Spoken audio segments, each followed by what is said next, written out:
আমাদের সাথে আজকে আছেন, আমরা পেয়ে গেছি, যার ইন্ট্রোডাকশন দেওয়ার অপেক্ষা রাখে না। স্যার আছেন, সম্রাট স্যার, সম্রাট এক্সক্লুসিভের সম্রাট স্যার। স্যার আপনাকে নমস্কার, বায়ো উইজার্ড নমস্কার, চ্যানেলে স্বাগত। নমস্কার।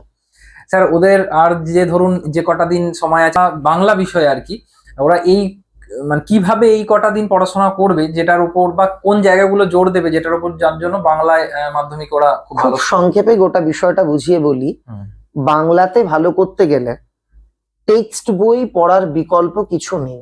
হুম, আমি শর্ট সব কমন পেয়ে যাব, তিনের প্রশ্ন পেয়ে যাব, এমনটা হয় না। হুম, এমনকি দেখা যাচ্ছে 5-এর প্রশ্নেও 50% প্রেডিক্টেবল জানা প্রশ্ন, যেটা টেস্ট পেপারে বারবার দেখা যাচ্ছে, 50% একটু ঘুরিয়ে আসছে। এজন্য যারা 80 পর্যন্ত নাম্বার উঠলেই সন্তুষ্ট, তারা টেস্ট পেপার সলভ করে অল্প টেক্সট পড়ে লিখে প্র্যাকটিস করে নিত। হুম, যাদের ইচ্ছে বা লক্ষ্যটা 80-র ওপরে, তাদের টেস্ট পেপার সলভ করতেই হবে। 2, এরপরে যদি কেউ অন্য ব্র্যান্ডের অন্য কোম্পানির টেস্ট পেপার চায়, যতগুলো আছে যত করবে তত লাভ। হুম, এবার আমি টেস্ট পেপার কিনলাম পড়লাম না, এটা করলে চলবে না। হুম, টেস্ট পেপারের ওপর মানে নিজেদের সাজেশন করা যাবে না, এটা এসে গেছে ওটা পড়বো না, এবার হুম, হুম, এই প্রশ্নটা ও ইম্পর্টেন্ট না, এই একটা স্কুলে আছে আমি করব না, হুম, এই জায়গাগুলো ত্যাগ করে টেস্ট পেপারটা সলভ হবে। নেক্সট, প্রত্যেকটা গদ্য পদ্য মিনিমাম 5 বার যেন পড়া হয়। একটা নাটক আছে অনেক বড়, কোনি উপন্যাস আছে অনেক বড়, হারিয়ে যাওয়া কালি কলম প্রবন্ধ অনেক বড়, আর বাংলা ভাষায় বিজ্ঞান প্রবন্ধটাও বড়। এইগুলো বারবার বারবার পড়তে হবে। যেমন প্রবন্ধ দুটোর ভেতর থেকে খুব খুঁটে খুঁটে ছোট ছোট প্রশ্ন হয়, হুম, এগুলো কিন্তু কমন পাওয়াটা খুব কঠিন, হুম, এই জন্য বইটা পড়তে হবে। গল্প কবিতার চেনা প্রশ্নই আসে অচেনা লাইন তুলে, হুম, এই জন্য টেক্সট পড়ার বিকল্প কিচ্ছু নেই। সোশ্যাল মিডিয়ার প্ল্যাটফর্ম খুললে আমরা দেখতে পাবো বিভিন্ন সাবজেক্টে সবাই বলছেন এটা করো এটা করো এটা করো, আসবে। হুম, কিন্তু বিষয়টা কি, ওখান থেকে যদি কিছু না আসে, হুম, ক্ষতি স্টুডেন্টদের একদম হবে। একদম। হুম, তারা গিয়ে দুটো খারাপ কথা লিখতে পারবে, হুম, তাতে কি, হুম, তার উপর ওই খারাপ কথাতেও তার ভিউজ বাড়বে, উপার্জন হবে, হুম, কিন্তু আলটিমেটলি ক্ষতিটা স্টুডেন্টের হবে। হুম, হুম, আমি অনেক জায়গায় দেখেছি অনেকজনকে, তারা মাধ্যমিকের রচনা সাজেশনে বলছেন এবার অমুকের জীবনী পড়ো, হুম, তারা জানেনই না বাংলা রচনাতে জীবনী নেই, ইংরেজিতে বায়োগ্রাফি আছে, হুম, বাংলাতে নেই, হুম, হুম, অর্থাৎ বাংলা রচনাতে জীবনী আসবেই না। হুম, অথচ ছাত্রছাত্রীদের তারা এগুলো সাজেশন দিচ্ছেন। তো এই ধরনের সাজেশন দেখা বা সেগুলো ফলো করা বিপজ্জনক। যিনি যে সাবজেক্ট পড়ান, দীর্ঘদিনের অভিজ্ঞতা, তারা একটা সাজেশন বলতে পারেন, সেটা কাজও হয়, অতীতে তার প্রমাণও আছে। তুমি যদি তাকে ব্ল্যাকমেইল করে স্যার আমাকে আপনি এই সাবজেক্টের দিন এই সাবজেক্টের দিন, তখন তিনিও দেখছেন যে আমি যখন ঠিক। সব সাবজেক্টের দিলেই হচ্ছে, 2-5টা বই ঘাটলে আমরা বুঝতে পারছি যে এই প্রশ্নগুলো বারবার হুম, বলে দিই সাজেশন, হুম, হুম, তাতে আলটিমেটলি লাভ কিন্তু কিছু হচ্ছে না। একদম। হুম, আগে টেক্সট বই যদি তোমার পড়া না থাকে, তোমার প্রশ্নপত্রও যদি আমি তোমায় ধরিয়ে দিই, তুমি পরীক্ষাতে প্রশ্ন কমন পাবে না, তুমি এসে বলো আমি আমি তো এটা পড়িনি, হুম, এটা হবে।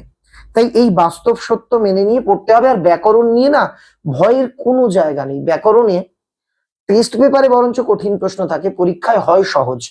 1-2 বার এক্সেপশনাল 1-2টো প্রশ্ন হয়েছে, হুম, মোটের উপর খুব সহজ হবে।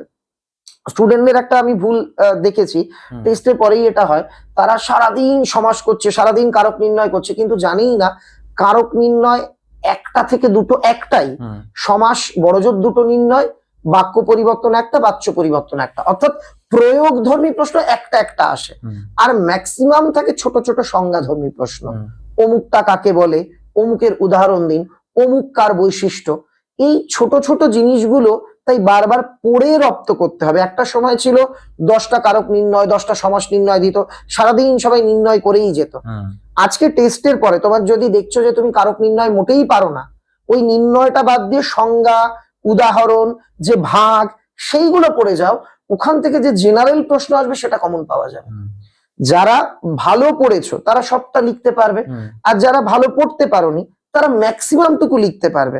আর তুমি যদি ধরো কিছুই পড়োনি, এখন শুধু সমাস নির্ণয়ই করে গেলে, একটা কি দুটো প্রশ্ন লিখতে পারবে, বাকি 15-16টা ছেড়ে আসতে হবে। একদম।